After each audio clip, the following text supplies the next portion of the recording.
semuanya, selamat siang. Jam siang ya, saya ini minta waktunya mengambil ya, jam istirahatnya untuk di kegiatan. Jadi pertama-tama saya ucapkan Om Swastiastu. Baik, jadi pertama-tama saya ucapkan terima kasih kepada Bapak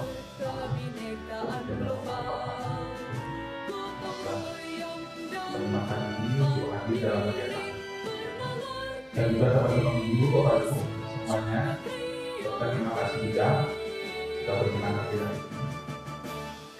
Saya mengucapkan jalan itu kepada teman-teman kita di Buanda, karena ini bagi samping sini dalam keadaan sehat ya, tidak tertular. Nah, apa kegiatan kita hari ini? Jadi kegiatan saya hari ini adalah mendiskusikan atau membahaskan materi atau pelatihan yang saya dapat di CBP untuk bergerak. Jadi di sini saya sendiri adalah CBP Angkatan 9 Kabupaten Tabanan.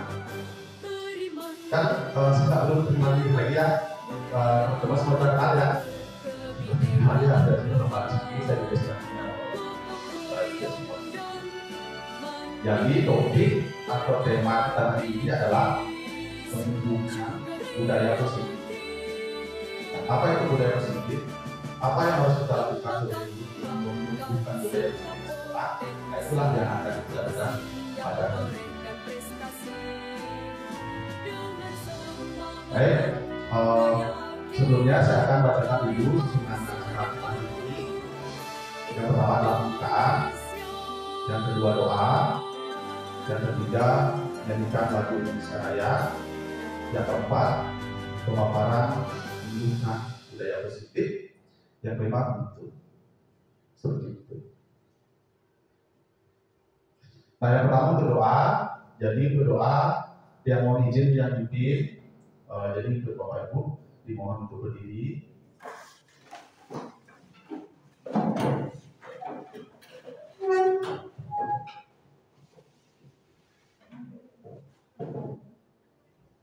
Sebelum acara dimulai, mari kita berdoa sesuai dengan keyakinan dan kepercayaan masing-masing agar apa yang kita lakukan hari ini bermanfaat, penuh berkah, dan dilancarkan selalu. Baik, tundukkan kepala sejenak, berdoa dimulai.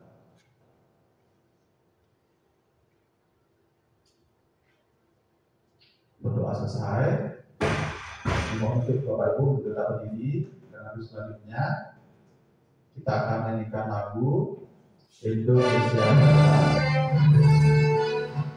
Oke. Jadi kita akan sama-sama menyanyikan lagu Indonesia Raya.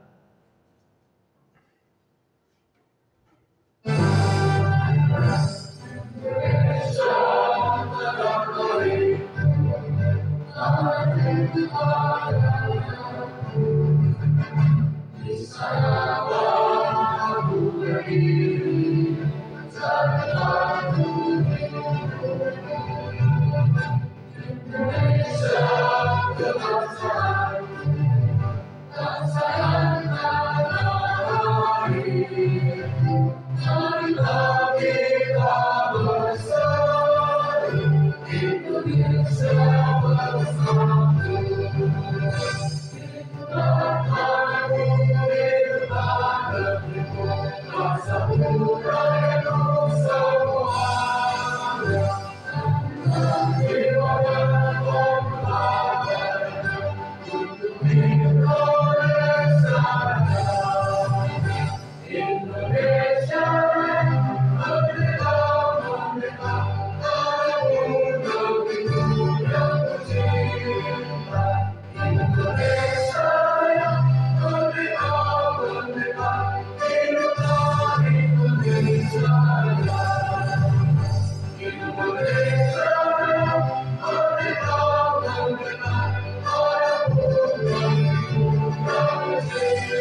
persilakan duduk kembali.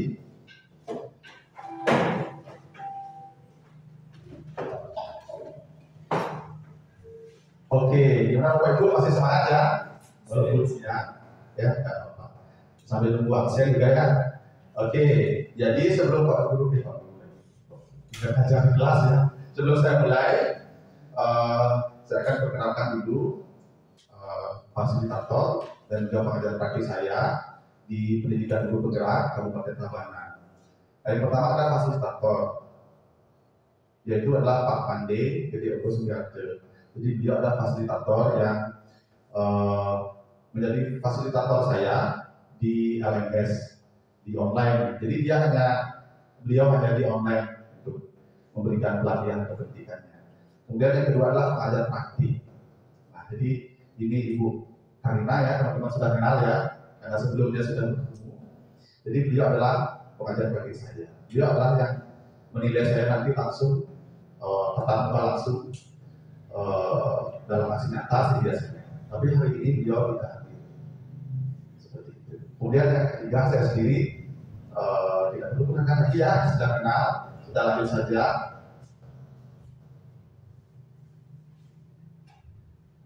Nah, kemudian rumusan masalah.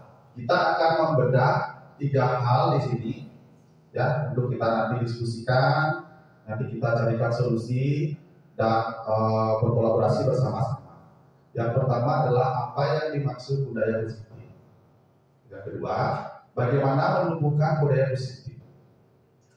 Yang ketiga, apa manfaat menumbuhkan budaya positif dalam lingkungan sekolah. Seperti itu ya teman-teman ya. Nah, adapun tujuan dari kegiatan hari ini yaitu ada 3. Tujuan pertama untuk mengetahui pengertian budaya positif. Tujuan yang kedua untuk mengetahui cara penerapan budaya positif. Tujuan ketiga untuk mengetahui manfaat membuka budaya positif dalam lingkungan sekolah. Kan kita semua ingin ya punya budaya positif di sekolah ya, pasti kepingin. Nah, kemudian tanya, apa itu budaya positif? Ada nggak yang Bapak Ibu bisa mungkin menurut saya gini, budaya positif itu seperti ini. Contohnya gini, ada nggak dari Bapak Ibu? Menurut Bapak Ibu, apa sih itu budaya positif? Oke, ada. Oke, kalau ada, sudah bisa diungkapkan ya. Walaupun Bapak Ibu mungkin secara definisi mungkin belum mengenal apa itu budaya positif, tapi saya rasa Bapak Ibu guru semua sudah melakukannya di sekolah. Pasti itu sudah dilakukan, cuma belum terdokumentasi, belum mungkin belum tertulis seperti itu ya. Kita lanjut. Nah, pengertian budaya positif. Jadi budaya positif adalah nilai-nilai, keyakinan-keyakinan dan kebiasaan-kebiasaan di sekolah yang berpihak pada murid agar murid dapat berkembang menjadi pribadi yang kritis, penuh hormat dan bertanggung jawab sesuai dengan nilai-nilai kebajikan universal. Ya, jadi ada nilai-nilai kebajikan universal. Apa itu nilai-nilai kebajikan universal? Nanti akan kita belajar selanjutnya.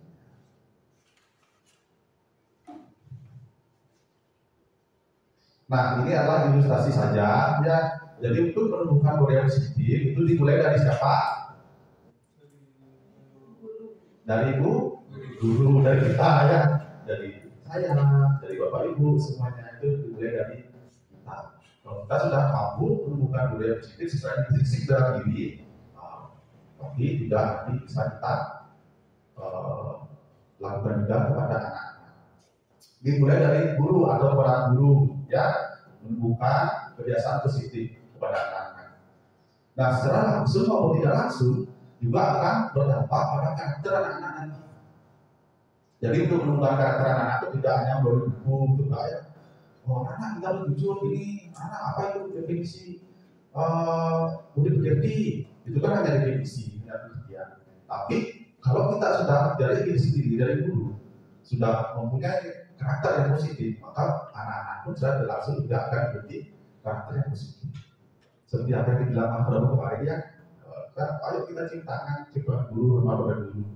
Maka kebiasaan-kebiasaan itulah akan menumbuhkan karakter terhadap peserta didik itu. Nah setelah itu baru nanti akan terwujud yang namanya budaya positif di lingkungan sekolah, seluruh warga sekolah. Itu ya. Nah, kemudian bagaimana menumbuhkan budaya positif? Gimana caranya menumbuhkan budaya positif di sekolah? Apa yang harus kita lakukan?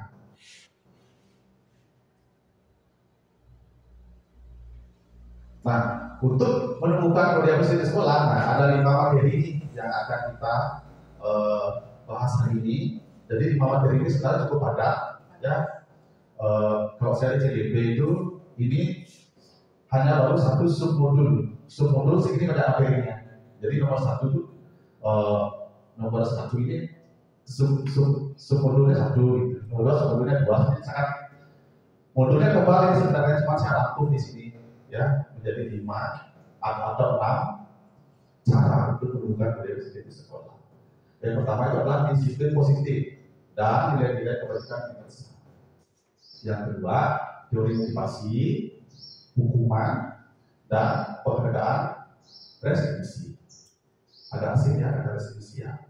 Oke, nanti kita bahas. Kemudian keyakinan kelas. Kemudian keempat, kebutuhan dasar manusia. Nomor 5 posisi kontrol. Apa sih itu 5 posisi kontrol? Kok saya baru pertama kali dengar? Kemudian nomor 6, segitiga restitusi. Agak di sini agak ini matanya ya di sana. Oke, nah sebelum kita masuk ke sana, kita lihat dulu Bapak Pendidikan Indonesia. Siapa Bapak Pendidikan Indonesia? Ki Hajar Dewantara. Jadi kita lihat dulu filosofi pemikiran Ki Hajar Dewantara itu seperti apa. Dan Ki Hajar Dewantara menyatakan bahwa untuk menciptakan siswa yang merdeka, maka syarat utamanya harus mempunyai disiplin yang kuat, yaitu disiplin diri yang berasal dari motivasi internal. Jika tidak mempunyai motivasi internal, maka diperlukan motivasi eksternal. Jadi disiplin diri itu sebenarnya yang paling baik menurut Ki Hajar Dewantara adalah disiplin yang berasal dari diri sendiri atau internal di dalam kita, di dalam diri kita, atau di dalam diri murid. Kemudian kalau di dalam diri murid belum mampu memotivasi dirinya, maka barulah diperlukan yang namanya motivasi eksternal. Seperti itu teman-teman ya. Nah, teman-teman ada nggak yang bisa mendefinisikan apa sih maksudnya motivasi internal pada kita? Jadi apa itu sebenarnya? Motivasi internal. Betul sekali. Ya, motivasi yang datang dari diri sendiri. Misalkan contoh di sederhana, ada anak-anak yang ingin kamar mandi. Habis itu dia habis pakai kamar mandi dia langsung menyiramnya, langsung membersihkannya. Berarti ada motivasi dalam dirinya. Oh, saya harus menyiapkan mandi, saya harus menjaga kebersihan kamar mandi. Itu motivasi internal. Kalau kita eksternal gimana? Eksternal ada anak-anak yang ingin kamar mandi. Ya, kencing di kamar mandi, tapi dia tidak menyiramnya. Karena dilihat sama gurunya, adalah gurunya, kamu harus bertanggung jawab, habis itu kamu menyiram kamar mandinya, biar kamar mandi bersih. Oh ya tak apa-apa. Tapi ada motivasi di luar dalam dirinya, yaitu siapa? Gurunya. Itu namanya motivasi eksternal. Baik motivasi internal dan eksternal semuanya penting. Tapi alangkah baiknya jika siswa itu mempunyai motivasi internal dalam dirinya. Jadi dia punya kesadaran dalam dirinya. Dia bisa bertanggung jawab akan apa yang dia lakukan. Seperti Bapak Ibu ya. Oke, semangat ya. Oke. Kita speaking dulu ya. Ketika saya bilang hai, Bapak Ibu jawab halo. Ketika saya bilang halo, Bapak Ibu bilang hai. Halo. Hai. Halo, halo. Hai. Hai, halo. Halo, hai. Ya. Oke. Ya, semangat ya walaupun jam-jam siang Bapak Ibu. Ya, ada ini motivasi. Ya. Oke, saya akan lanjutkan. Nah, kemudian disiplin positif. Nah, ini menurut Diana Gosling. Jadi teori-teori atau definisi-definisi yang akan saya jelaskan nanti adalah sudah melalui seorang peneliti, sudah melalui seorang ilmuwan, sudah melalui seorang praktisi. Jadi benar-benar dapat dipertanggungjawabkan seperti itu teman-teman. Menurut para ahli yang sudah melakukan riset selama bertahun-tahun. Jadi hasil risetnya itulah dibuatkan modul dalam CDP. Jadi tidak usah khawatir dengan kebenarannya, ya. Jadi menurut Diana Gosling, ini seorang, kalau nggak salah dia seorang psikolog yang sudah terkenal, menyatakan bahwa kata disiplin berasal dari bahasa Latin disiplina, yang berarti belajar. Kata disiplina juga berasal dari kata-kata yang sama, yaitu disiplin. Ada murid, ada begitu. Jadi di sana dosen mengatakan bahwa disiplin itu adalah belajar. Disiplin itu bukan berarti apa ya? Harus tertib, harus mengikuti aturan, tertekan dengan aturan, itu enggak. Jadi disiplin itu artinya murid itu belajar. Jadi dia belajar apa? Belajar bertanggung jawab. Seperti itu, Bu. Kita mulai dari definisinya ya, ada dasarnya.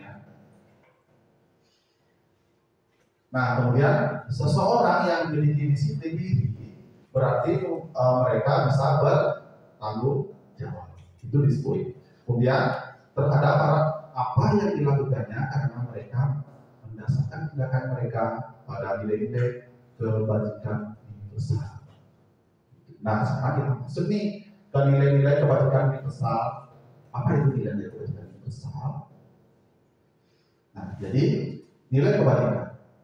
Nilai-nilai kebajikan adalah sifat-sifat positif manusia yang merupakan tujuan mulia yang ingin dicapai setiap individu. Nilai-nilai kebajikan yang disepakati bersama, lepas dari suku bangsa, agama, bahasa, maupun latar belakang. Kalau di sini kan setelah kita banyak latar belakang ya, ada yang Hindu, walaupun bebas itu ada yang Muslim, ada yang mungkin beda suku, ya, beda banyak, gitu ya. Di tinggal muka bisa beda, ada yang sama di dulu. Ya, jadi kita harus membangun nilai kebajikan yang universal, yang luas. Nah, untuk menemukan budaya positif, nilai-nilai universal itu sebenarnya sudah dirangkum, Bapak Ibu, sudah dirangkum dalam Merdeka Belajar. Nah, dalam Merdeka Belajar, hal yang sangat penting itu adalah dimensi apa, Bapak Ibu? Profil pelajar Pancasila. Yang ini, apalagi Bapak Ibu yang sudah melakukan kurikulum Merdeka ya, harus artinya pelajarannya, praktek proses pembelajaran harus berlandaskan poin-poin dari dimensi profil pelajar Pancasila. Apa aja Bapak Ibu? 1. Beriman, bertakwa kepada Tuhan Yang Maha Esa dan berbakti. 2. Sama-sama yuk. Mandiri. 3. Bernalar bisnis. 4. Berkebinekaan global. 5. Bergotong royong. 6. Kreatif. Ya, ini harus ada anak-anak. Kemudian selanjutnya, terdapat 3 motivasi berlaku menurut Diana Gosling, yaitu 1. Untuk menghindari ketidaknyamanan atau hukuman.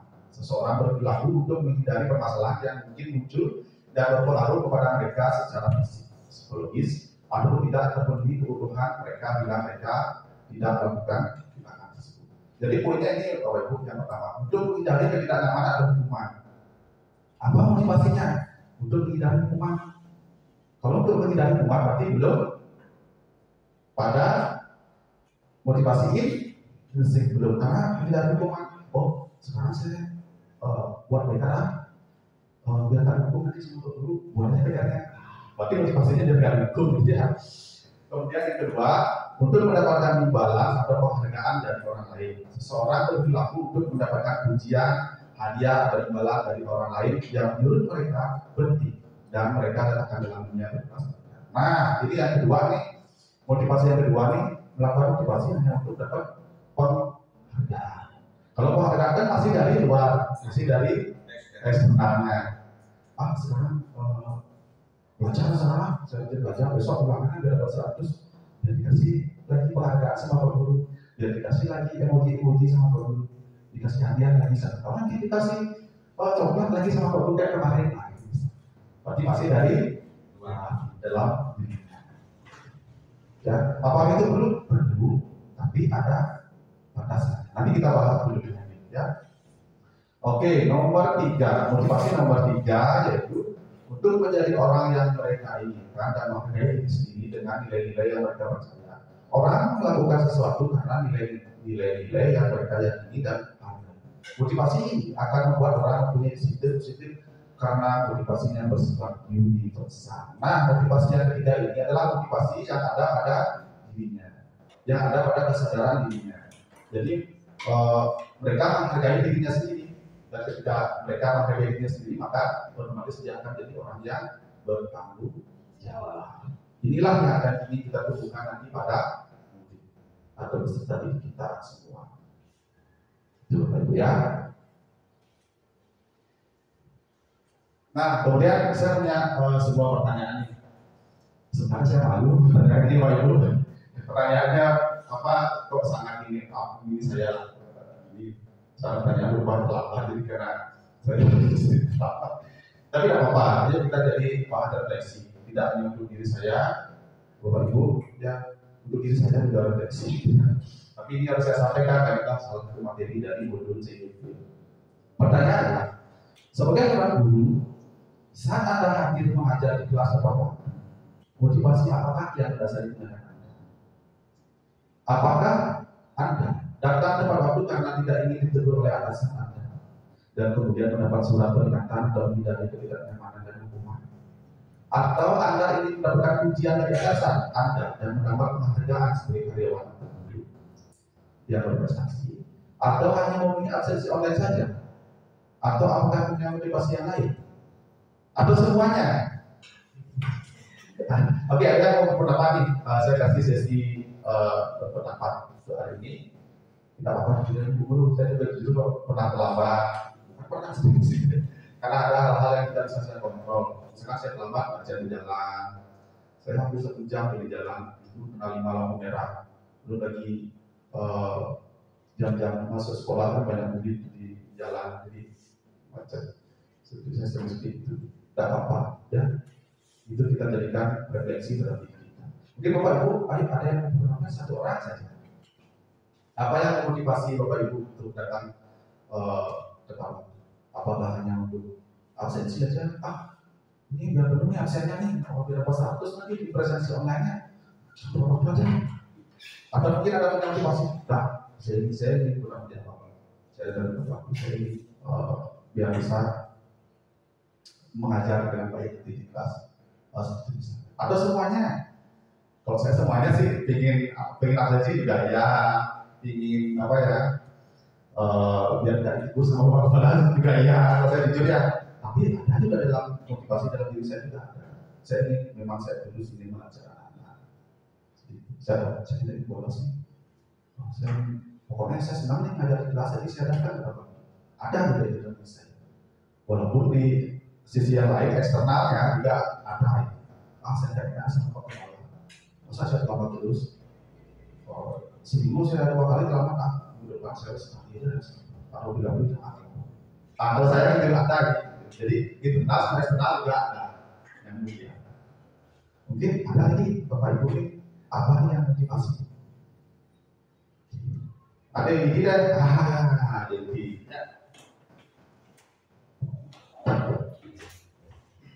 Baik, terima kasih atas kesempatannya. Untuk motivasi saya untuk datang ke sekolah tepat waktu itu, salah satu yang paling besar mempengaruhi itu karena dari rekan-rekan.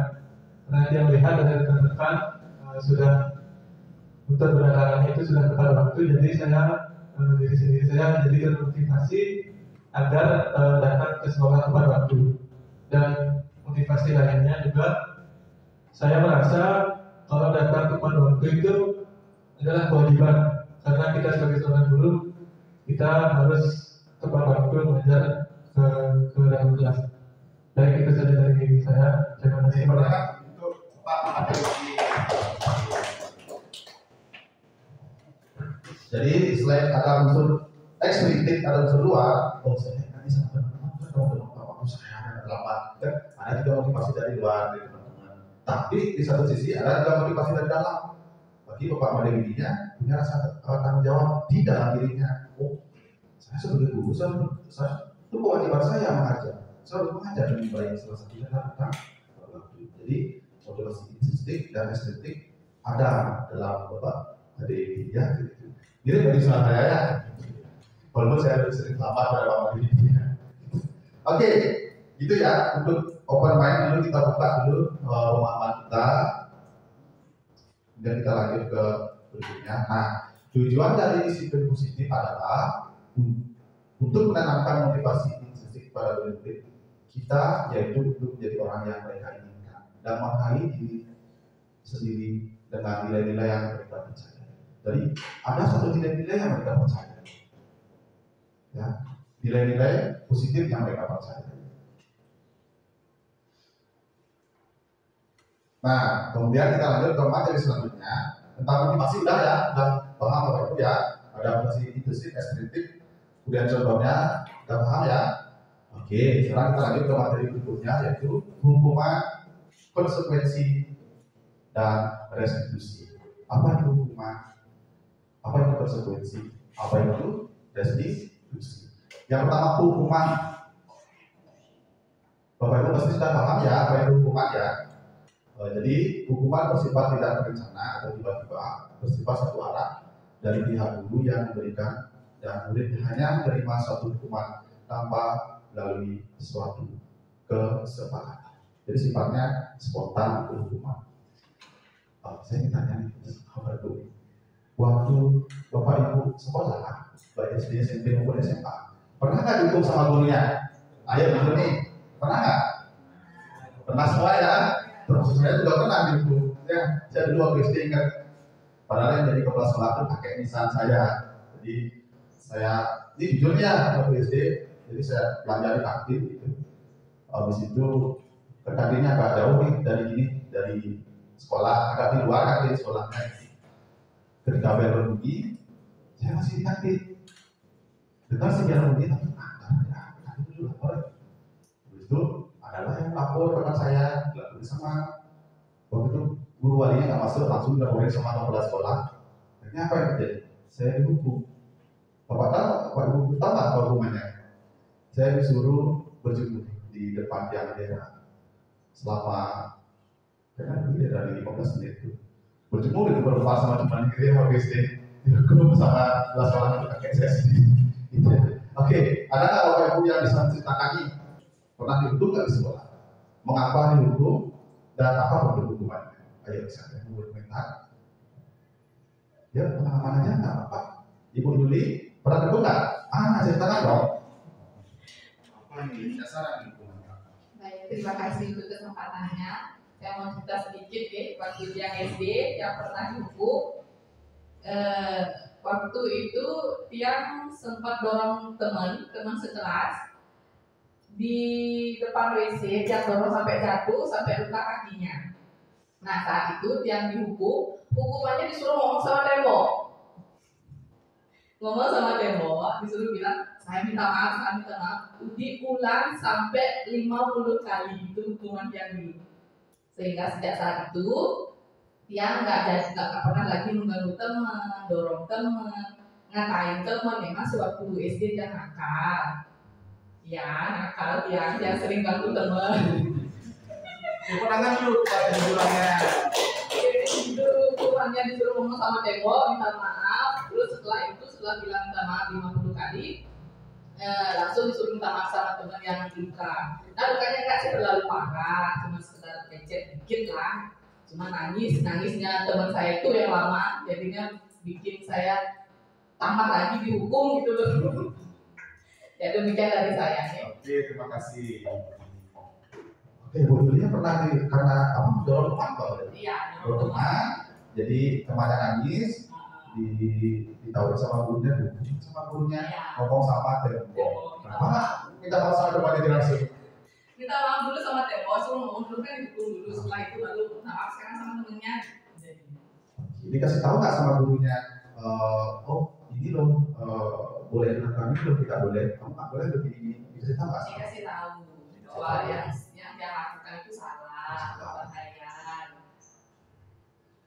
Berarti abis itu sudah minta maaf ya sama temennya.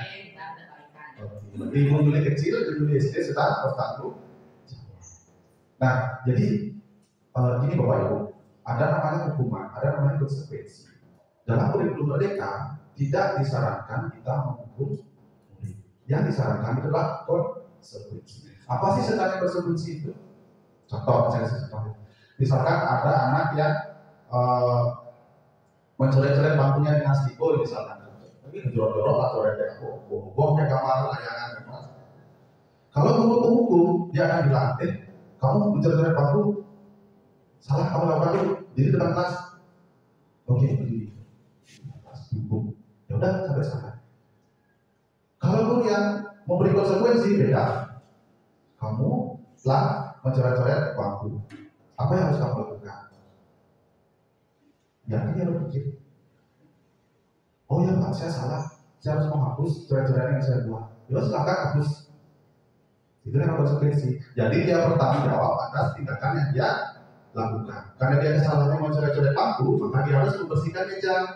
Itu bukan hukuman loh teman-teman. Itu adalah yang namanya konsekuensi. Bukan hukum namanya itu. Contoh lain, kalau ada anak yang mungkin ke WC, dia buang air kecil itu tidak menyiramnya, kemudian konsekuensinya apa? Membersihkan WC. Jadi dia ada kaitannya antara kesalahan yang dia lakukan sama tanggung jawabnya. Yang penting dia, saya salah nih, tidak menyiram klosetnya saat kencing, jadi saya harus bertanggung jawab nih, saya harus membersihkan kloset. Kalau guru penghukum beda, pasti tidak ada hubungannya dengan kesalahan yang dia lakukan.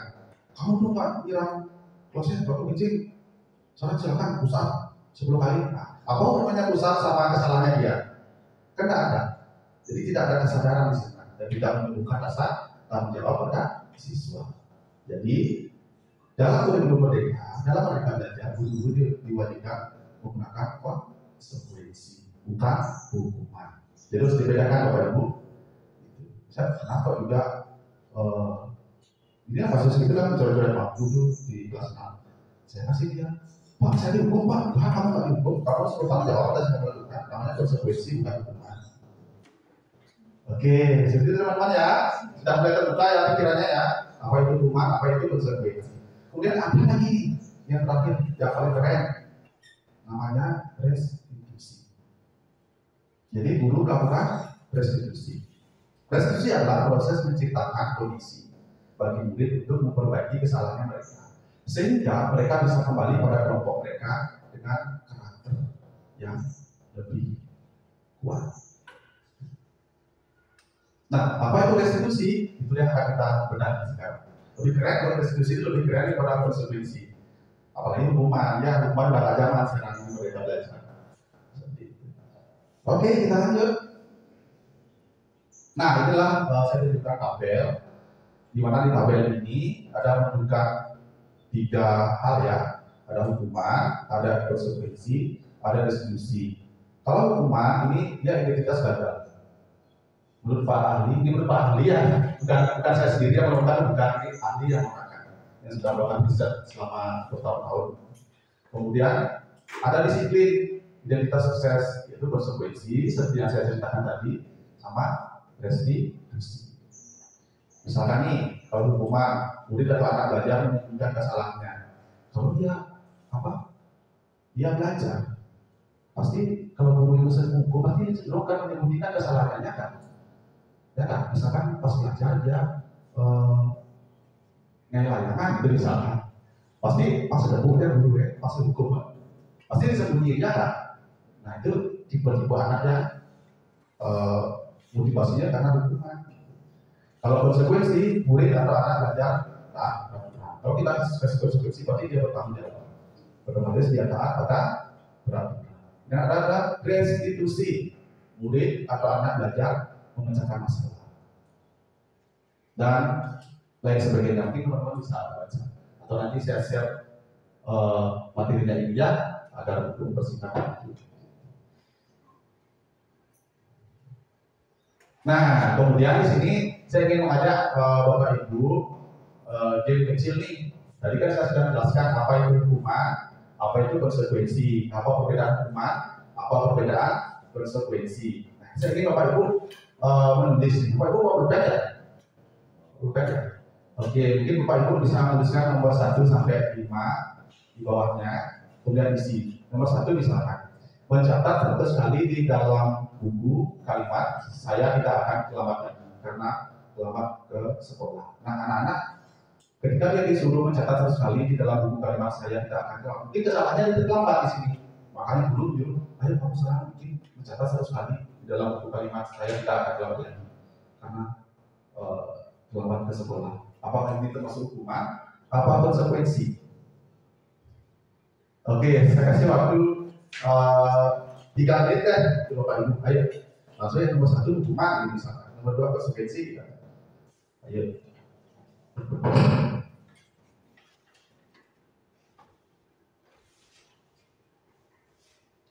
Menurut Bapak Ibu ya, apakah kalimat nomor 1 menurut Bapak Ibu adalah sebuah hukuman atau konsekuensi? Pilihannya hanya 2, yaitu hukuman dan konsekuensi. Nomor 2 misalkan lari mengelilingi lapangan basket 2 kali karena terlambat hadir di sekolah. Nah, apakah itu masuk hukuman atau konsekuensi?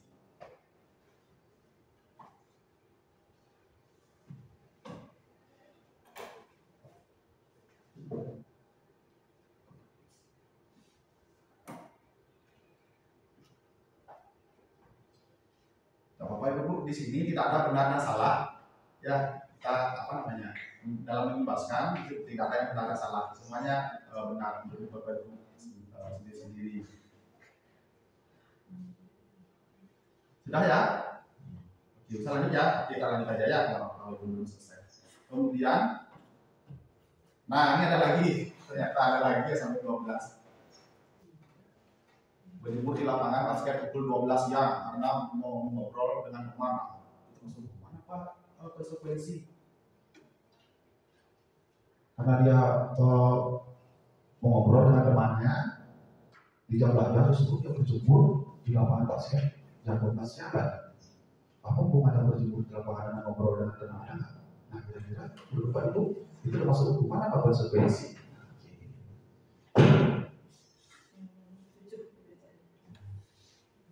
Kebaca ya,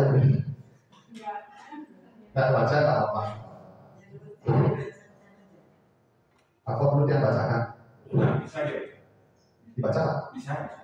Kalau yang bisa gitu. Kalau Bapak bisa, ya nggak apa-apa ya. Yang terlihat aja, yang nggak terlihat juga nggak apa-apa.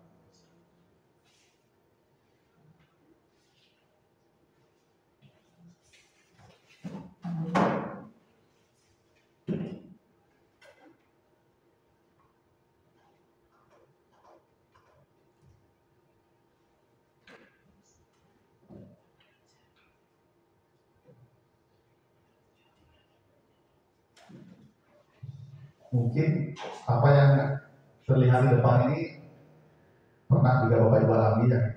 Saya juga pernah tahu waktu SD itu, oh ternyata itu termasuk hukuman, oh ternyata itu termasuk konsekuensi.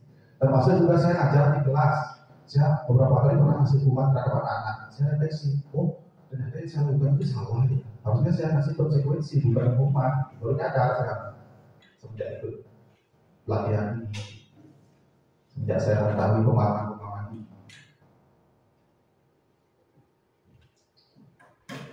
Oke, udah ya Pak Ibu ya.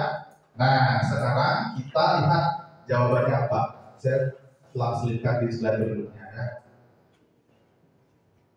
Oke, nomor 1. Mencatat 100 kali di dalam buku kalimat saya tidak akan terlambat lagi karena terlambat ke sekolah. Apakah hukuman konsekuensi? Konsekuensi. Siapa yang benar? Iya, benar. Ya, saya juga tak apa ya. Itu bahan refleksi saja. Ya. Karena setelah itu dia tidak terlambat. Oh, saya salah. Oh ya, kesalahannya dia terlambat. Dia disuruh membuat tulisan saya tidak terlambat. Kan ada hubungannya kan sama ini. Jadi dia ada rasa tanggung jawab di sana. Tapi termasuk konsekuensi. Kemudian yang kedua, lari melilit lapangan basket 2 kali karena terlambat hadir di sekolah. Hukuman, itu ya, ya. Kemudian membersihkan atau membereskan coretan yang dibuatnya di meja tulis konsekuensi. Itu kemudian meja ya. Tapi ya tanggung-tanggungannya apa? Dia harus membersihkan mejanya itu. Jadi itu bukan hukuman. Kalau ada orang tua yang diproses, apa anak saya disuruh nyusul WC? Kan di sekolah tugasnya belajar bukan nyusul WC. Apa anak saya disuruh jadi kayak pelayan itu? Ada tuh di sekolah saya dulu di kisah nyata teman saya nyuruh muridnya dosa WC, orang tua protes. Hello, gitu dia bilang si hello ya. Anak saya di rumah, apa pernah nyusul WC? Dia punya rumah di rumah, apa di sekolah nyusul WC? Memang ada nih kurikulum pelajaran nyusul WC? Enggak ada. Gitu. Inilah miskonsepsi orang tua banyak gitu ya. Padahal gurunya masih konsekuensi mengajari anaknya bertanggung jawab. Itu bukan hukuman itu namanya. Kemudian lanjut, murid diminta untuk push up 15 kali karena tidak menggunakan masker di sekolah. Hukuman, hubungannya nggak pakai masker dan push up ya. Kasihan muridnya push up masker ya. Ada apa ibu itu?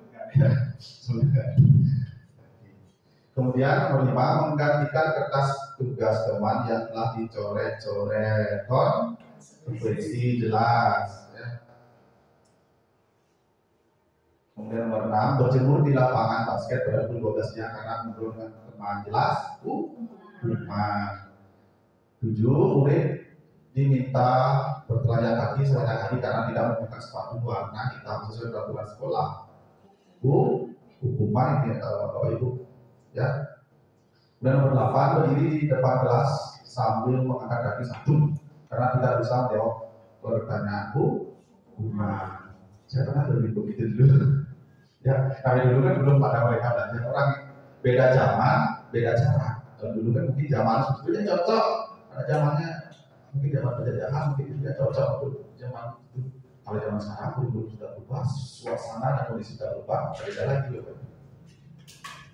Kemudian nomor 9,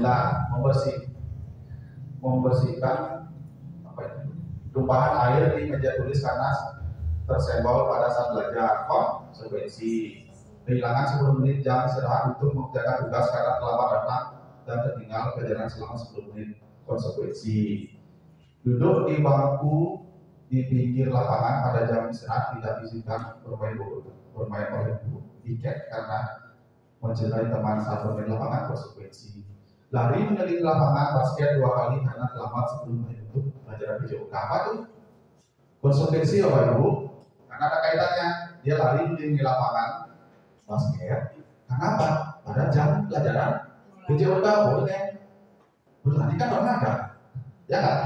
Pas di jam olahraga itu termasuk konsekuensi. Kalau orang tua yang protes nanti, apa anak saya disuruh push up, disuruh lari di lapangan di jam olahraga, kan capek kan saya.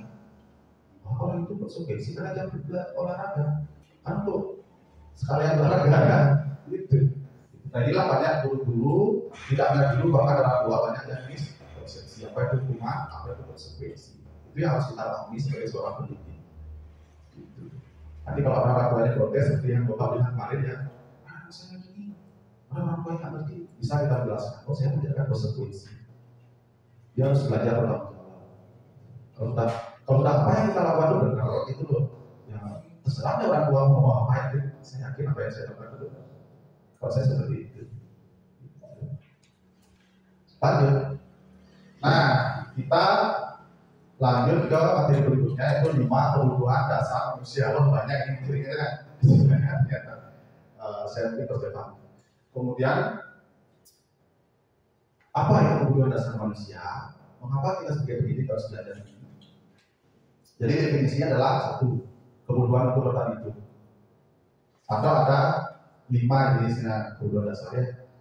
Nomor 2 cinta dan kasih sayang. Nomor 3 kebebasan. Nomor 4 kesenangan. Nomor 5 kepuasan. Maksudnya apa? Pak Brahma, apa saya mau belajar ini? Apa hubungannya dengan ada diri saya? Jadi begini Bapak Ibu, misalkan gini, kalau orang melakukan kesalahan, orang melakukan tindakan atau orang melakukan kesalahan, pasti ada kebutuhan yang mendasarinya. Contoh misalkan ada murid kita nih, ketika kita ngajar kok dia ribut terus, Ya ngomong aja dulu, kita ngomong di depan, ya ngomong. Ada satu hal yang harus Bapak Ibu ketahui, yaitu kebutuhan dasarnya apa? Kesenangan misalkan. Oh, anak ini dia butuh kesenangan. Mungkin saja dia di rumah tidak dapat kesenangan. Mungkin saja di rumah Bapak Ibunya cerai, misalkan nggak pernah happy. Tapi di kelas dia ngomong aja terus. Apa kebutuhan dasarnya adalah kesenangan. Kebutuhan dasarnya ada pada setiap orang, Bapak Ibu. Ada pada diri saya, ada pada diri Bapak Ibu, itu pasti. Namanya juga manusia. Ya, jadi sebelum kita menyalahkan murid atas kesalahan yang dilakukan, kita harus tahu dulu apa kebutuhan dasarnya. Tidak langsung ngejudge. Ada murid ini ribut di kelas, kau tuh ribut aja di kelas, nggak tahu diri kamu itu, murid kurang ajar, udah nakal, saat keluar. Jadi Bapak Ibu harus tahu dulu kebutuhan dasarnya. Bukan berarti kita membenarkan apa yang anak-anak lakukan itu enggak. Kita tidak membenarkan, tapi Ibu harus menyadari, Bapak Ibu harus paham bahwa apa kebutuhan dasarnya. Oh, dia kebutuhan dasar kesenangan, makanya dia melakukan kesalahan itu. Seperti itu maksudnya Bapak Ibu. Ya, kemudian untuk bertahan hidup, ada anak yang makan itu misalkan di ruang kelas. Bapak Ibu sudah dulu kebutuhannya apa? Oh, bisa saja dia karena lapar. Dia perlu bertahan hidup loh. Makanya dia lapar, makanya dia makan. Nah, itu kita sebelum kita menjas anak itu. Itu Bapak Ibu ya. Oke. Nah, jadi semua orang senantiasa berusaha untuk memenuhi kebutuhannya dengan berbagai cara. Bila mereka tidak bisa mendapatkan kebutuhannya dengan cara yang positif, mereka bisa melanggar peraturan atau melakukan hal yang tidak sesuai dengan nilai-nilai kebajikan. Nah, di sini saya punya ilustrasi. Kebaca ya dari belakang ya. Ibu Ani, guru kelas 5 di SD Pelita ini sedang bingung menghadapi ulah salah satu murid di kelasnya, Agus. Beberapa anak telah datang dan mengeluhkan yang seringkali meminta bekal makan siang karena dengan paksa. Jadi Agus ini memaksa minta bekal teman-temannya. Ya. Jika Anda menghadapi situasi seperti Ibu Ani, menurut Anda apa yang akan dilakukan? Anda kira-kira apa alasan Agus melakukan hal itu? Mungkin ada Bapak Ibu yang berpendapat. Mungkin ada Bapak Ibu berpendapat. Nah, apa? Nggak ada salah di situ Bapak Ibu. Oh, kalau saya jadi Ibu Ani, ya saya panggil itu si Agus itu. Oh, di situ saya sampai dia, saya harus tahu yang benar. Itu di sana. Ada Bapak Ibu? Bu Yuli mungkin ya, gimana Bu Yuli? Ya, apa nih yang akan dilakukan oleh Bu Yuli kalau jadi Ibu Ani melalui kasus seperti itu? Berarti ini pemaksaan setiap hari diambil bekalnya. Kalau seperti itu, kalau ada anak yang seperti itu di kelas, ya mencari tahu dulu apa penyebabnya. Kenapa si anak ini sering sekali memaksa. Kalau memaksa satu orang kan gimana ya, ini sampai beberapa teman mungkin dipaksa. Nah, dari itulah kita cari tahu dulu apa penyebab si anak itu melakukan hal tersebut. Mungkin dengan cara tanyakan langsung ke anak, ngomong berdua lah. Kalau ada ruang BK, kita di BK aja ngomong berdua. Si anak yang lebih leluasa ngomong kalau pas kita berdua. Kadang anak itu kan nggak mau dia ngomong kalau dilihatin sama teman-temannya, mungkin malu. Nah, setelah itu kalau memang si anak bisa menceritakan apa penyebabnya, ya dari sana kita mencari bagaimana solusinya. Kalau memang tidak bisa cari solusi sendiri, ya kita berikan dengan teman-teman guru yang lain. Baik, penangan untuk Ibu Yuli. Bu Yuli, mantap. Pernah tadi kasus seperti itu Bu Yuli? Belum, apa yang mirip? Yang mirip nanti mengganggu temennya. Ya. Kalau teman paksa atau teman belum sih. Ya. Kalau saya pernah sih, tapi karena saya belum tahu ilmu ini dulu, ilmu kebutuhan dasar manusia, saya salah menciptakan ilmu salah dasar. Nah, ini dia kunci jawabannya ya. Oke. Ibu Ani sebaiknya mencari tahu alasan Agus melakukan tindakan tersebut. Betul apa yang dibilang sama Ibu tadi. Ya, agar mengetahui kebutuhan mana yang sedang berusaha dipenuhi oleh Ibu Agus. Nah, ayo kita lihat salah satu. Apabila jawaban Agus karena dia lapar, oh Bu, orang saya lapar, makanya saya tadi gini ngambil jajan teman saya bu, saya gimana tahan bu, gak makan, gak sarapan tadi, misalkan begitu. Maka kebutuhannya adalah apa? Bertahan hidup. Orang dia lapar, kita seperti itu. Jadi guru itu tahu kebutuhan dasar si Agus ini memang seperti itu. Ya. Kemudian apabila jawaban Agus karena dia senang temannya jadi memperhatikan dia, kebutuhannya adalah cinta kasih sayang, ada kebutuhan untuk diterima. Orang ini mencari perhatian, makanya dia rebut makanan temannya, dia dapat perhatian. Saya rebut makanan sini, dia ini sudah ambil makanan saya makan, ngomong enak. Dia ingin cari perhatian pada teman-temannya, maka kebutuhan dasarnya apa? Cinta dan kasih sayang.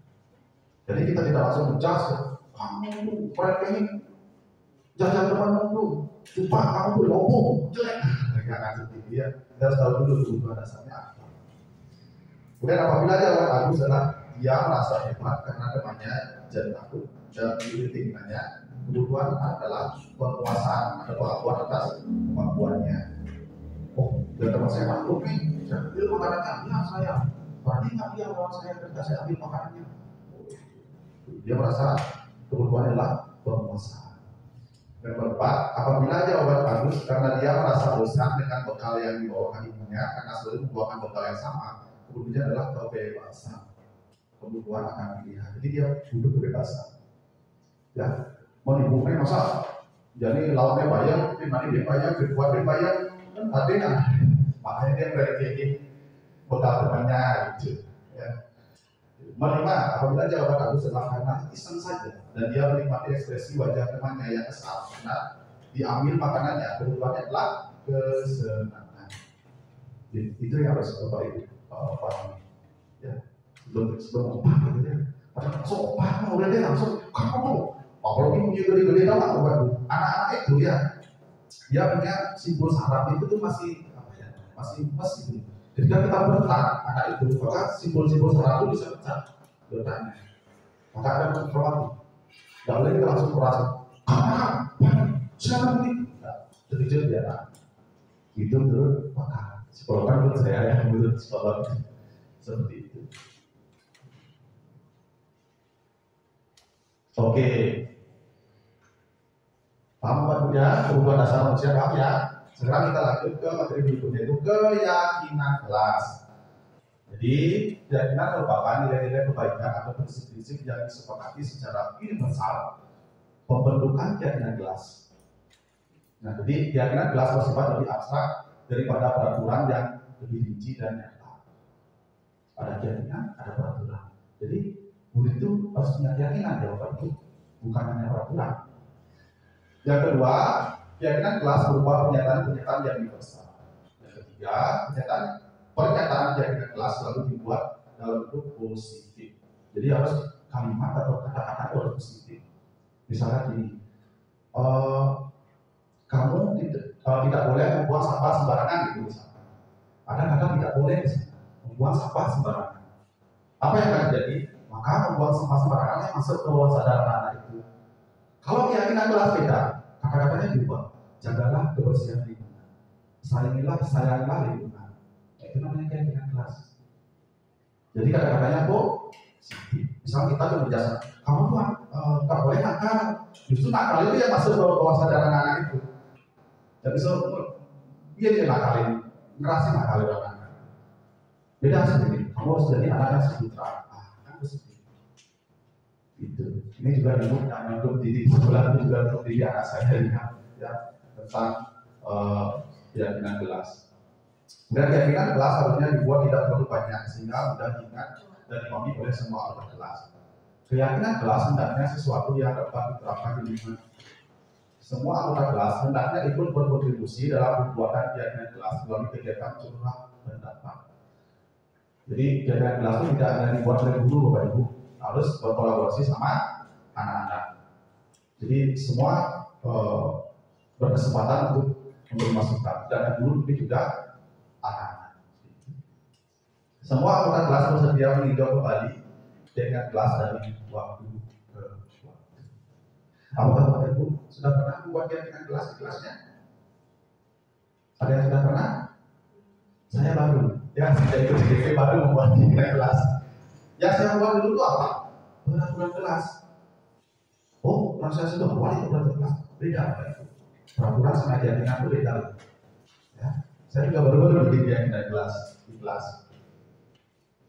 Nah, untuk membuka pikiran Bapak Ibu, mengapa tidak peraturan saja? Mengapa harus keyakinan kelas? Nah, di sini saya mempunyai dua ilustrasi ya. Mengapa kita memiliki peraturan harus menggunakan helm bila mengendarai motor? Nomor satu, coba saya tanya dulu kepada Bapak Ibu. Mengapa Bapak Ibu harus mengikuti aturan nih menggunakan helm untuk mengendarai motor? Ada yang bisa memberi pernyataan? Mengapa? Ya, Bu Dewa coba. Terima kasih atas kesempatan yang diberikan kepada saya. Mungkin untuk mengendarai sepeda motor itu kita seharusnya memakai helm agar kita terhindar dari berbagai masalah, misalnya ketika kita jatuh tidak terjadi cedera pada kepala. Oke, terima kasih Bu Dewo. Oke, lanjut Bu Dewo. Ya, ada yang mau dapat lain? Ada? Ada ini? Ada? Oke. Ada ini sering naik motor ya? Sering racing kayak ini dulunya. Dulu. Nah, terima kasih atas waktunya. Bapak, untuk pertanyaan Bapak, kita memiliki peraturan harus menggunakan helm bila mengendarai motor. Dari pengalaman pribadi dan dari pengalaman yang telah saya lihat, kita menggunakan helm itu biasanya karena takut ditilang. Dan sebenarnya itu salah. Jadi kita menggunakan helm itu bertujuan untuk melindungi kepala kita saat terjadi kejadian yang tidak kita inginkan. Oke, pertanyaan Pak Made ini. Oke, betul yang dikatakan oleh Pak Made. Betul juga yang dikatakan oleh Ibu Dewo. Jadi, mengapa kita ada peraturan harus memakai helm pada saat mengendarai? Kalau jawabannya seperti itu dan betul, itu namanya keyakinan. Kalau peraturan apa? Saya memakai helm dan mengendarai karena apa? Masih bilang ya polisi. Nah, dan kenapa sering ada bilang sama pakai helm? Berarti motivasinya apa? Masih eksternal di luar Pak polisi motivasi, bukan di dalam ini. Itu peraturan. Kalau keyakinan, dia yakin ada nilai-nilai dalam dirinya. Nilai apa? Nilai keselamatan. Oh, saya pakai helm, saya ingin selamat. Ketika saya kecelakaan, saya ingin kepala saya aman. Oke. Nah, itu namanya keyakinan. Kalau peraturan itu sifatnya dimotivasi oleh luar, keyakinan tidak dalam diri sendiri. Nah, itulah mengapa kita membuat keyakinan di kelas. Kemudian motivasi nomor 2, mengapa kita memiliki peraturan harus datang pada saat mengikuti latihan. Ada yang itu dapat? Ada? Baik, kalau ada saya ya. Jadi mengapa kita memiliki peraturan harus datang pada saat latihan? Kalau keyakinan kelas, saya bisa melihat pada keyakinan kelas. Keyakinan saya adalah ketika saya datang ke waktu, saya tidak akan ketinggalan. Saya ingin belajar kok di pelatihan itu, menamai ibu di pelatihan itu. Itu keyakinan. Kalau peraturan apa? Oh, saya harus datang nih tepat waktu untuk pelatihannya biar dapat snack. Biar dapat snack, saya mas snacknya orang kata apa sama snack itu misalnya. Ya, oke. Paham ya Pak Ibu? Apa itu peraturan, apa itu keyakinan? Oke. Jadi di kelas kita dalam mereka belajar kita tidak membuat peraturan kelas, tapi kita membuat keyakinan kelas. Nah, bagaimana caranya membuat keyakinan kelas? Apa contoh-contohnya? Bagaimana kita merangkul anak untuk mulai dari kelas? Oke, sudah ada dari itu sekarang. Nah, ini langkah-langkahnya. Langkah-langkah membentukkan keyakinan kelas. Contohnya ya. Satu, memberikan kesempatan kepada siswa untuk berpendapat tentang peraturan yang perlu disepakati di kelas. Oke. Kalau dalam membuat keyakinan, boleh kita pakai peraturan dulu, kita pakai peraturan dulu. Dari peraturan baru nanti kita akan ubah ke keyakinan kelas. Kemudian nomor 2, mencatat semua masukan siswa di papan tulis di kertas besar boleh, sehingga siswa bisa melihatnya. Nomor 3, menyusun keyakinan kelas sesuai prosedur pembukaan keyakinan kelas. ubahlah kalimat negatif menjadi kalimat positif. Nah, ini yang saya ceritakan tadi ya. Jangan berlari, contoh, jangan berlari di kelas menjadi berjalanlah di kelas. Peraturan kelas, jangan berlari di kelas, ada jangan. Ya, jangan berlari di kelas. Justru yang masuk ke alam bawah sadar adalah berlari di kelas. Itu yang akan terjadi nanti. Sekarang kita akan ubah, jadi berjalanlah di kelas. Itu keyakinan kelas. Contoh lain, mendengarkan guru dan datang kepada guru bisa disarikan. Jadi kelas itu saling menghormati. Keyakinan ini kemudian dijadikan dasar untuk disepakati bersama. Kemudian selanjutnya meninjau ulang keyakinan kelas secara bersama-sama. Hendaknya keyakinan kelas tidak terlalu banyak agar mudah untuk diingat. 3-7 keyakinan kelas itu cukup. Jangan terlalu banyak, ini kelas 100 seperti keyakinan kelas ya. Bisa anak ya. Selanjutnya, setelah keyakinan kelas selesai dibuat, maka semua anggota kelas dapat meninjau ulang dan menyetujuinya dengan menandatanganinya. Guru dan siswa. Kita membuat kesepakatan bersama ya. Kemudian keyakinan kelas dapat ditempel di dinding kelas agar mudah untuk dilihat seperti itu. Bapak Ibu, sebenarnya Bapak Ibu mau mencoba membuat keyakinan kelas ya. Nah ini adalah contoh saja Bapak Ibu, saya percepat ya. Ini contoh saja, keyakinan kelas 1, setiap anggota kelas perlu belajar, setiap anggota kelas perlu senang.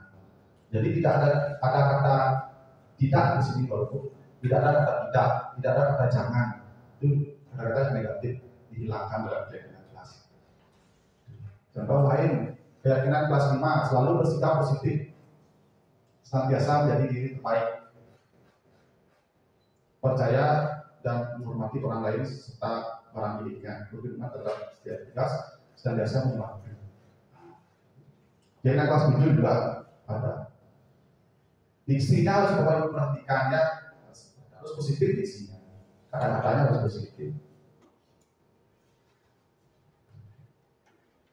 Nah, ini ada contoh peraturan dan keyakinan kelas. Nah, kalau ada peraturan seluruh kembalikan buku ke depannya, maka keyakinan kelasnya adalah bertanggung jawab. Seperti itu. Kemudian dilarang mengganggu orang lain, keyakinan kelasnya menghormati orang lain dan diri sendiri. Ya kata-kata dilarang. Ini sebenarnya kata-kata dilarang kan negatif sebenarnya Bapak Ibu. Itu tidak disarankan dalam menjaga belajar ya. Jadi harus positif. Jadi kalimat negatif ini kita ubah ke kalimat positif. Peraturan harus diubah ke keyakinan.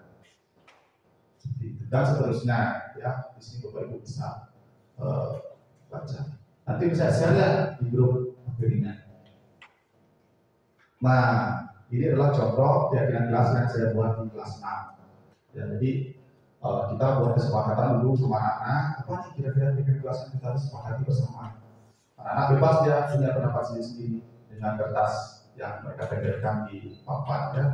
Setelah beberapa, baru kita kumpulkan, kita pilih beberapa keyakinan kelas yang kita sepakati dan kita tempel di kelas. Inilah satu keyakinan kelas yang akan diubah menjadi kesepakatan kelas. Nanti yang harus ditaati oleh siswa seperti itu. Nah, ini namanya kesepakatan kelas Bapak Ibu yang saya buat seperti sopan santun, mengerjakan tugas tepat waktu. Nah, kalau ini kata negatifnya apa nih kalau misalkan negatif? Mengerjakan tugas tepat waktu. Tidak boleh, tidak boleh terlambat membuat tugas. Nah, ada kata tidak boleh, ada kata terlambat, itu negatif. Ya, saya buat dengan positif jadi mengerjakan tugas tepat waktu. Aktif dalam pembelajaran. Itu bekerja sama, membersihkan kelas, saling peduli dan menghargai. Nah, ini keyakinan kelas yang saya buat di kelas 6. Jadi Bapak Ibu boleh kok ATM-nya amati, tiru, modifikasi keyakinan kelasnya. Tergantung situasi kelas Bapak Ibu. Bisa beda ya kelas keyakinan kelasnya. Kalau kelas rendah mungkin beda apa gitu.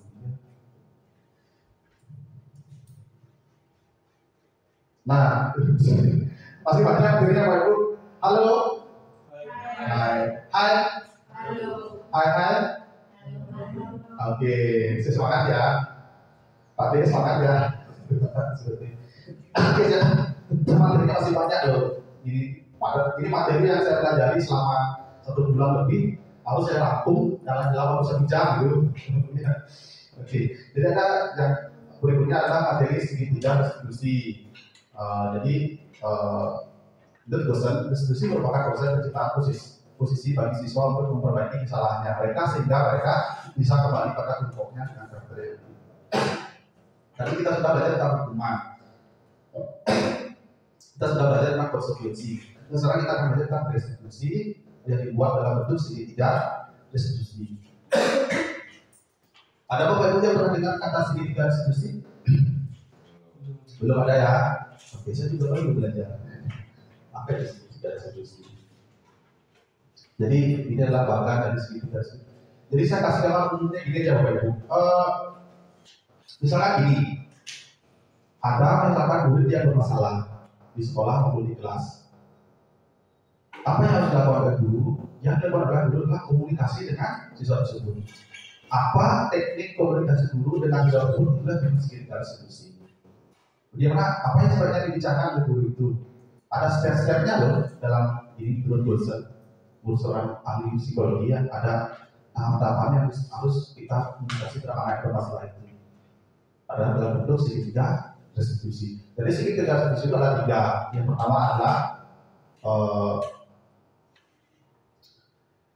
pertama adalah menstabilkan identitas, habis itu memvalidasi kebutuhan, yang ketiga adalah menanyakan keyakinan. Jadi ada 3. Maksudnya apa sih Pak Lurah? Ayo sekarang sejak ilustrasinya biar Bapak Ibu tidak bingung. Nah di sini bagian-bagian segitiga restitusi, sisi menstabilkan identitas, sisi validasi tindakan yang salah, sisi menanyakan keyakinan. Misalkan ada anak yang memilih misalkan di kelas, kita katakan ada anak yang memilih di depan kelas. Apa yang harus kita lakukan pada anak itu? Yang pertama yang kedua adalah 1, buat komunikasi dengan sisi menstabilkan identitas. Contoh kata-katanya apa? Contoh ini, berbuat salah itu tidak apa-apa. Oke, misalkan ada nih, jadi kamu kok makan di kelas, itu bisa sih itu tadi. Ya, oke, yang kamu lakukan itu tidak apa-apa. Semua orang kok melakukan salah. Jangan kita langsung sebut, jadi kamu tuh makan di kelas, kamu itu terlihat Pak belum ajar di kelas, enak-enak kamu makan di kelas, kamu aturan kamu, jangan seperti itu. Jadi kita menstabilkan identitas dulu. Ya. Misalkan contoh kata yang kita ada manusia yang sempurna, jadi nggak ada manusia sempurna kok, ya, nggak ada manusia sempurna. Berarti semua orang pernah melakukan kesalahannya nggak? Itu dulu kata-kata kita. Jangan langsung bentak, apalagi kita suara keras, itu merusak sistem saraf anak. Kamu, saya dulu. Kalau bicara apa? Itu salah Bapak Ibu. Bukan menurut saya, tapi menurut para ahli, menurut seorang psikolog. Habis itu apa yang harus kita lakukan? Ada sisi validasi tindakan. Oke. Padahal kamu bisa melakukan hal yang lebih buruk daripada itu. Kamu pasti punya alasan mengapa melakukan itu. Bisa. Jadi kamu mau makan gelas ya, Pak ya. Oh iya Pak. Oke, berbuat salah tidak Pak? Semua orang pernah berbuat salah. Ya enggak? Oh iya Pak. Kemudian sisi validasi tindakan.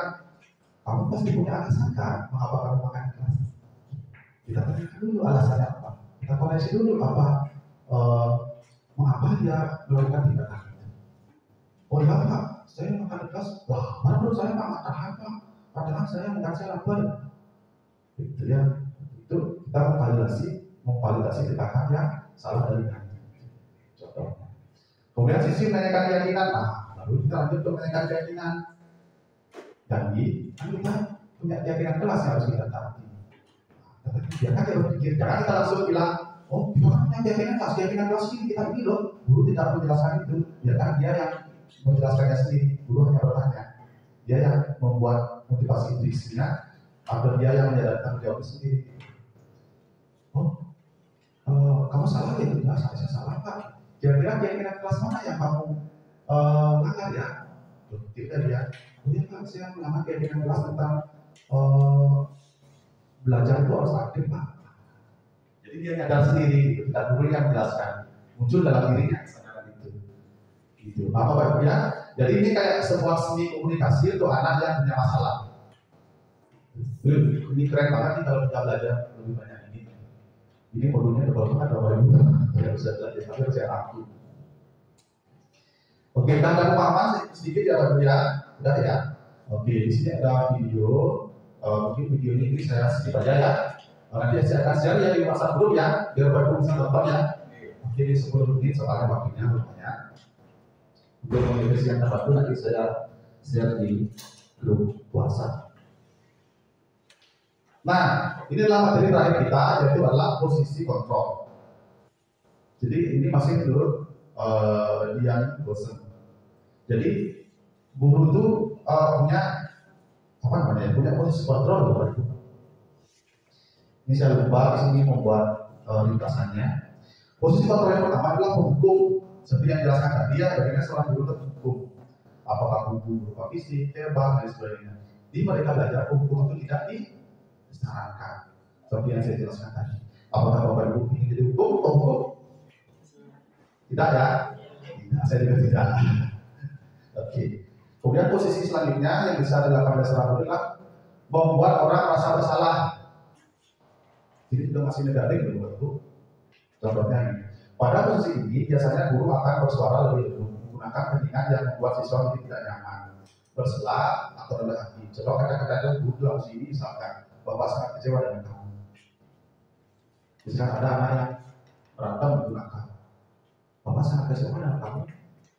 Bapak sakit hati tahu dengan kamu tuh seperti itu. Malu Bapak sebagai guru. Apa guru walinya malu Bapak tidak sama kita berantem. Siapa yang salah? Pak guru yang disalahkan malu Bapak. Apa yang terjadi dalam pikiran anak-anak itu? Dia merasa bersalah Bapak Ibu, dan merasa bersalah itu tidak baik. Merasa bersalah itu rusak mental. Maka banyak orang kasus-kasus bunuh diri, kasus bullying, itu dia dirinya merasa bersalah, dan itu sangat tidak baik.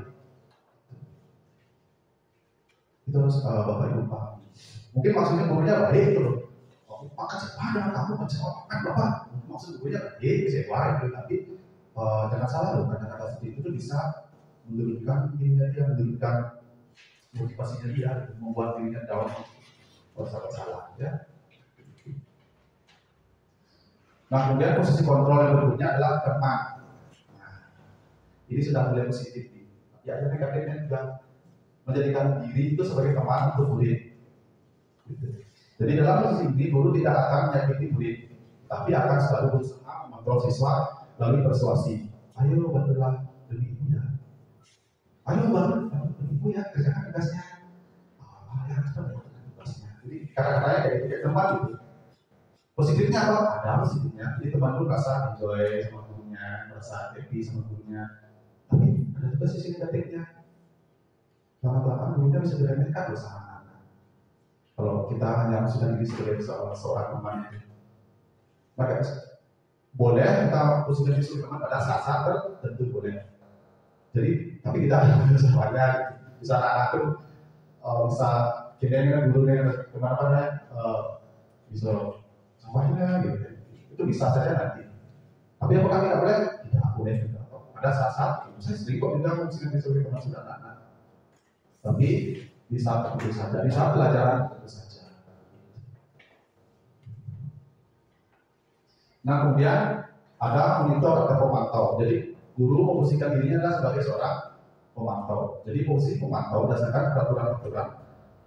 Contohnya, peraturannya apa ya? Apa yang telah kamu lakukan? Jadi hanya memberitahu kamu tuh salahnya begini, karena peraturan ini kamu melanggar peraturan ini, hanya memberikan motivasi itu aja.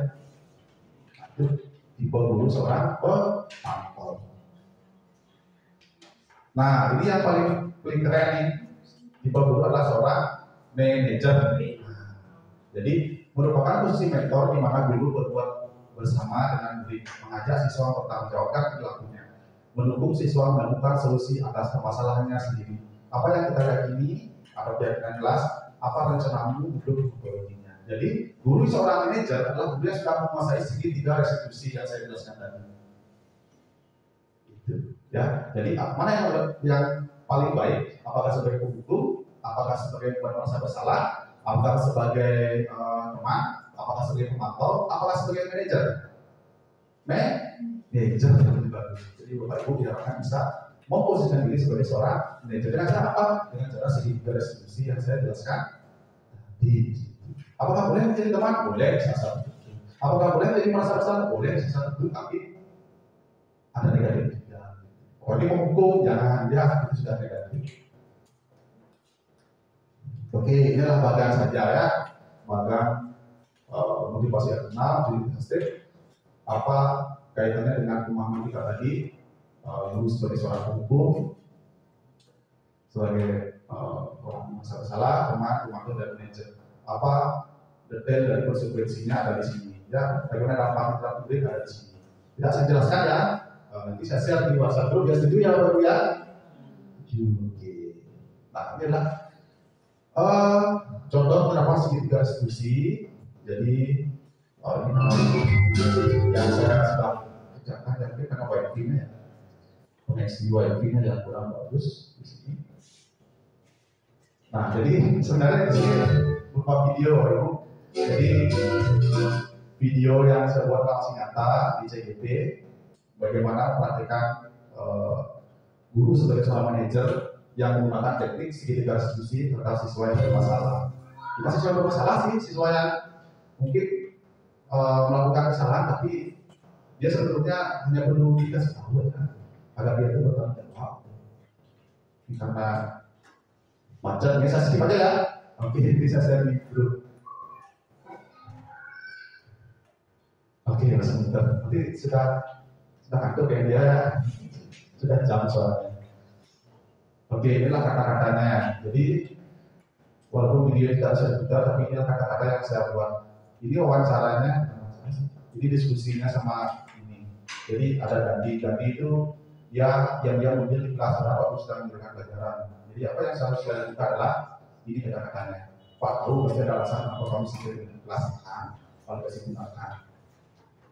Boleh Pak, saya lapar karena tadi kita saya lapar karena tidak langsung jas.